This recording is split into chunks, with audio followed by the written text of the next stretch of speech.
One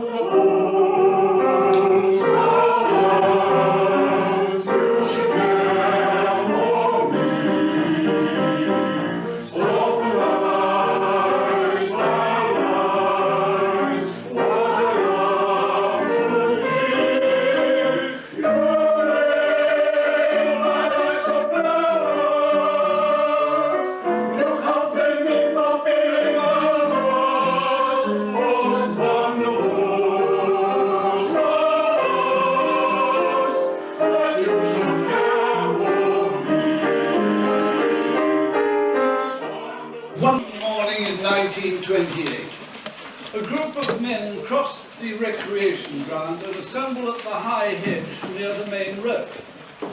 It was their task to start digging the foundation for Churt's village hall. This gift was a gift from Mr. Frank Mason, who had already shown his generosity to the village in many ways. The site had been earmarked some years before when the recreation ground was opened. And now, 7 years later, Churt was to have its very own village hall. By 1937, the hall was used for ARP lectures, air raid precautions. Blood donors were called for at WI meetings, and preparations were made for war. Friendship ponds were drained. They were too good a landmark for enemy aircraft. Beacons were set up on the highest points, ready to be lit if the enemy invaded.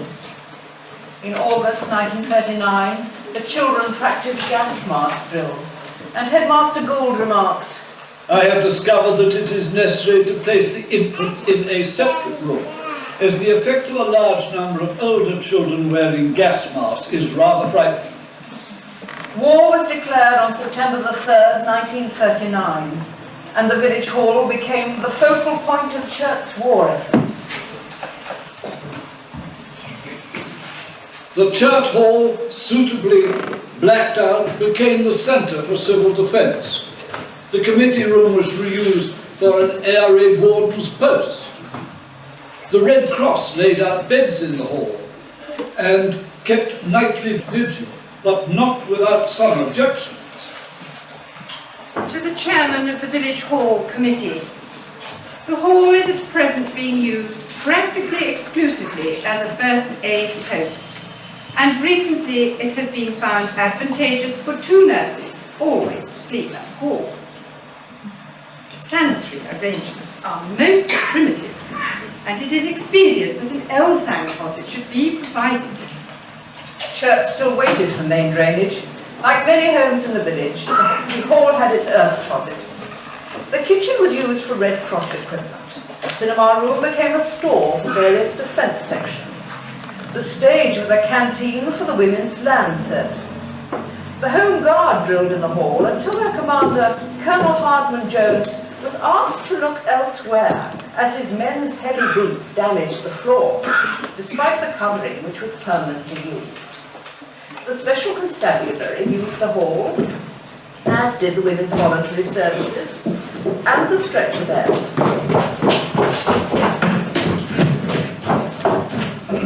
The National Fire Service kept its equipment in a shed on the recreation field. Mr. Mason little knew what use would be made of his gift. Detailed plans were drawn up to use the hall in case of invasion. Commander Cottrell was the leader of this team, which would deal with evacuees, emergency rations, communal feeding, and even the burial of the dead in the old recreation ground near Frensham Pond. Thankfully, however, these contingency plans were never needed. We shall fight on the beaches, we shall fight on the landing grounds, we shall fight in the fields and in the streets, we shall fight in the hills. We shall never surrender. We shall defend our island, whatever the cost may be.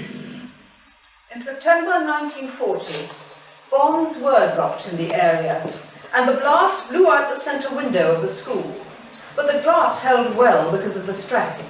The headmaster wrote in his school logbook, A number of infants and smaller children were badly frightened, but the general behaviour was spread splendidly. The children rapidly went to their posts and they all began to sing.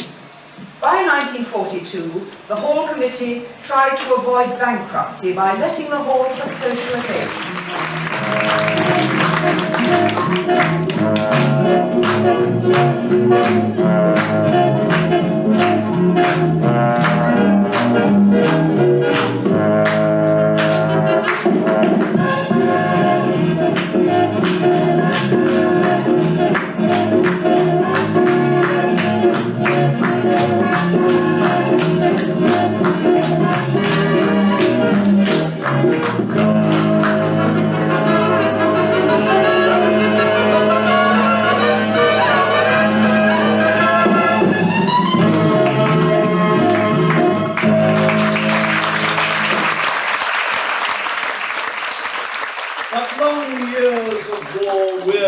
population, not least the young children whose plated message appeared in Punch magazine of 1944. Those grown-ups, they say they're wearied of the war. They say their troubles never cease. What about me? Wrong side of 4, never had a moment's peace. However, community singing of familiar tunes kept our spirits high.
ended in victory.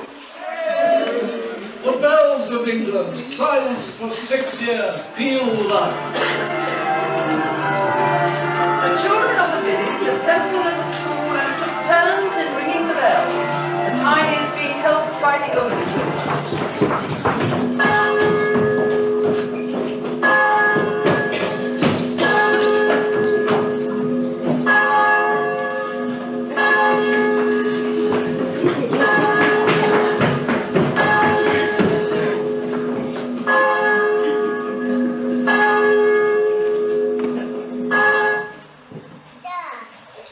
On VE night, the people of Churt conquered through the whole village until the small hours of the morning.